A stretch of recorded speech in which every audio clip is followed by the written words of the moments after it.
ये कहानी ऐसे परिवार की है जो ना चाहते हुए भी इस लॉकडाउन में अपनी हिम्मत हार गया।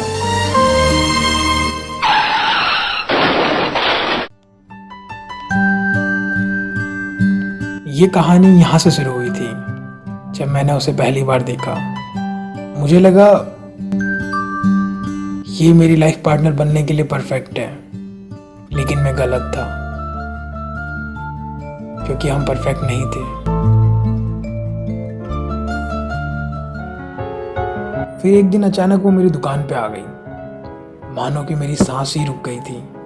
मैं बस उसे देखता जा रहा था, देखता ही जा रहा था। मन कर रहा था बस उसे देखता रहूं। जी क्या दिखाऊं मैम आपको? कपड़े दिखाओ और क्या।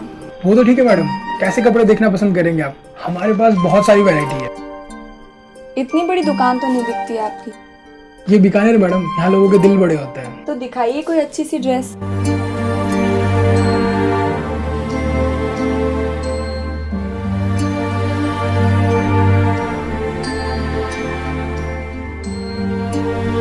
वो कपड़े देख रही थी और मैं उसे देख रहा था, मानो कि एक अलग सी खुशी मिल रही थी मुझे उसे देखकर। उसे कपड़े पसंद नहीं आ रहे थे, लेकिन मैंने उसे पहली नजर में ही पसंद कर लिया।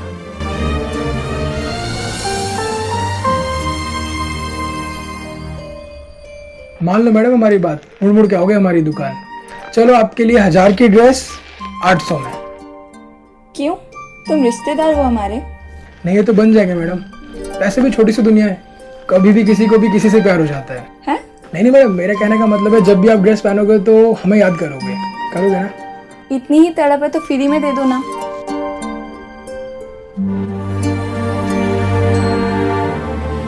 अच्छा आप फ्री में ले लो। सोच लो, मैं सच में लेकर चली भी जाऊंगी। हमारे दिल बड़े होते मैडम, हम दे भी देंगे। पैक कर दो फिर, फ्री में। करता हूँ मैडम।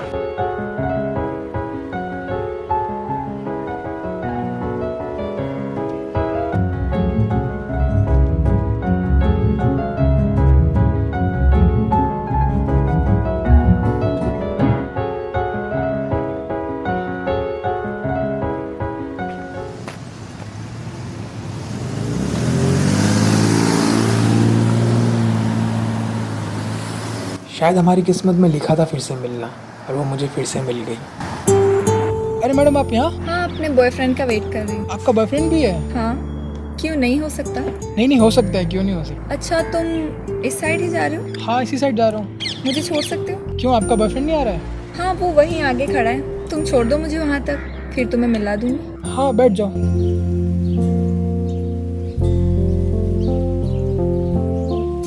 वो जैसे ही मेरे पीछे बैठी तो मानो एक हवा से चलने लग गई। वो सिर्फ 10 मिनट मेरे पीछे बैठी, और वो 10 मिनट मेरी लाइफ के सबसे इम्पोर्टेंट थे।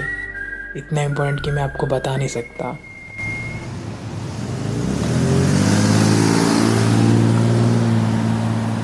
यहाँ तो कोई खड़ा नहीं दिख रहा। वैसे मेरा बॉयफ्रेंड भी कोई नहीं है।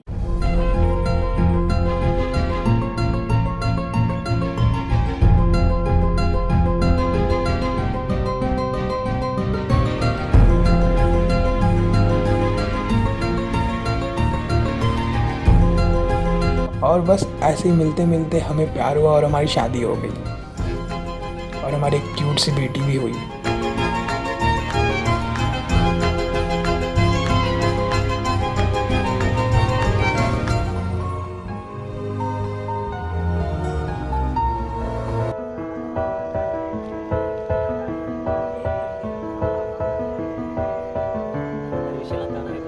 मानो कि जिंदगी की सारी खुशियां हमें मिल गई हो।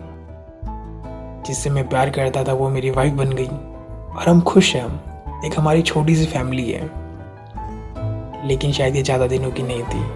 मेरी खुशियाँ कब गम में बदल गई पता ही नहीं चला। अचानक से लॉकडाउन हो गया और मेरी दुकान बिक गई। मेरे पास बिल्कुल पैसे नहीं बचे, यहाँ तक कि खाने के भी पैसे नहीं बचे।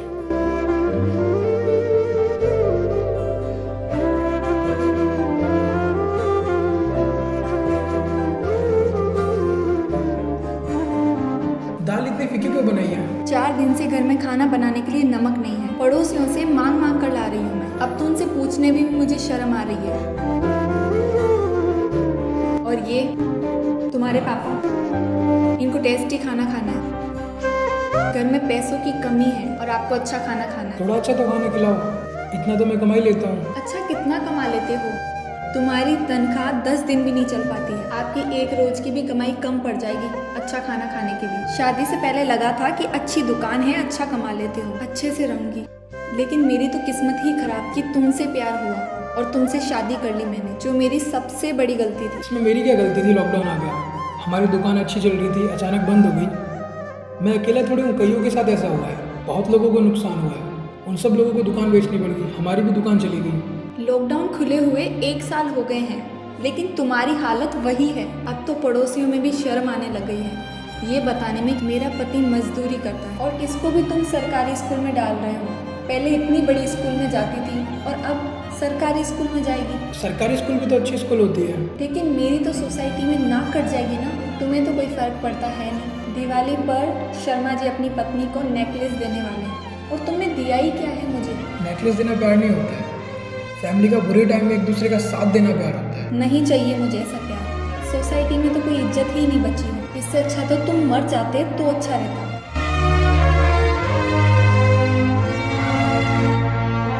पिछले 1 साल से मैं एक ही गाना सुनता आ रहा हूँ। क्या सच में मैं इनके लिए इम्पोर्टेंट नहीं हूँ? क्या पैसे सच में मायने रखते हैं? तुम्हें कुछ काम तो करना है नहीं, दिन भर घर पे बैठे रहते हो। शादी से पहले कितने सपने देखे थे मैंने, सब टूट गए सिर्फ तुम्हारी वजह से। और एक हमारे पड़ोसी दिवाली पर न्यू कार ले रहे हैं और तुम्हारी तो पुरानी बाइक भी बिकने वाली है। मुझे मेरे फ्रेंड्स से मिलने में भी बहुत शर्म आती, वो भी तुम्हारी वजह से, क्योंकि उनके हस्बैंड उन्हें कितने सारे गिफ्ट्स देते। तुमने दिया ही क्या है मुझे? मैं तुम्हें छोड़ के ही चली जाती। खुश रहना फिर अकेले, क्योंकि मुझसे तो बिना पैसों के रहा नहीं जाता। मुझे तो ऐशो आराम की जिंदगी चाहिए, लेकिन तुम्हारे साथ रहकर मेरी भी किस्मत खराब हो गई। तुम्हारी दुकान बिक गई है, मुझे इससे कोई मतलब नहीं है। तुम्हारे पास पैसे नहीं है, इससे भी मुझे कोई मतलब नहीं है। मुझे इस दिवाली पर न्यू नेकलेस चाहिए बस, ताकि मैं पहनूं और पड़ोसी सारे देखकर जल जाए। अब तुम बता दो तुम मुझे दे सकते हो या नहीं, वरना मैं घर छोड़कर चली जाती।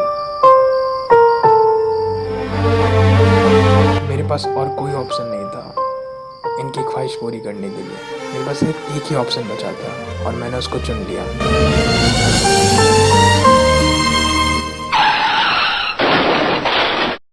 शायद आपकी नज़रों में ये कदम गलत हो, लेकिन मैंने ये कदम क्यों उठाया ये आपको भी पता चलेगा।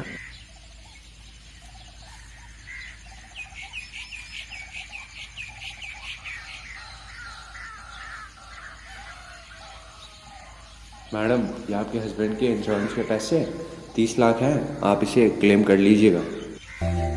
मैंने उसको सब कुछ लिख के बता दिया कि मेरे पास कोई और ऑप्शन नहीं बचा था तुम्हारे नेकलेस के लिए और तुम्हारी खुशियों के लिए। मुझे लगा कि फैमिली का साथ रहना ही प्रॉब्लम्स को दूर कर देता है, लेकिन मैं गलत था। मैं कितनी भी कोशिश कर लिया, लेकिन मैं तुम्हारे लिए पैसे नहीं इकट्ठा कर पाया। मेरे पास एक ही ऑप्शन था, मैंने अपना इंश्योरेंस करवाया और अपनी जान दे दी ताकि तुम सब खुश रहो। मैं तुम दोनों से बहुत प्यार करता हूँ और हमेशा प्यार करता रहूँगा, बस तुम खुश रहना। इस वीडियो में बहुत सारे इंपॉर्टेंट मैसेज थे, उन्हीं में से एक इंपॉर्टेंट मैसेज मैं आप लोगों को बताना चाहूँगा। वो ये है कि कभी भी पैसा मायने नहीं रखता, बुरे टाइम में आपके साथ कौन खड़ा है ये मायने रखता है। तो इसलिए हमेशा अपनों के साथ खड़े रहिए।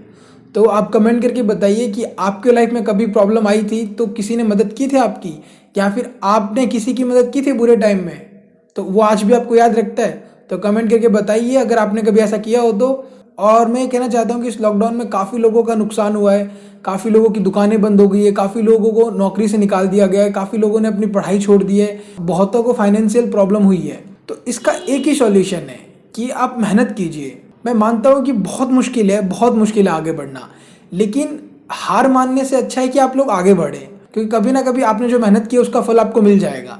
तो आप लोग मेहनत कीजिए और आगे बढ़िए। आप लोग बैठिए, मिलकर बात कीजिए और सॉल्यूशन निकालिए, क्योंकि कभी कभी हम किसी को इतना परेशान कर देते हैं कि वो गलत कदम उठा लेता है, जो कि बहुत गलत है।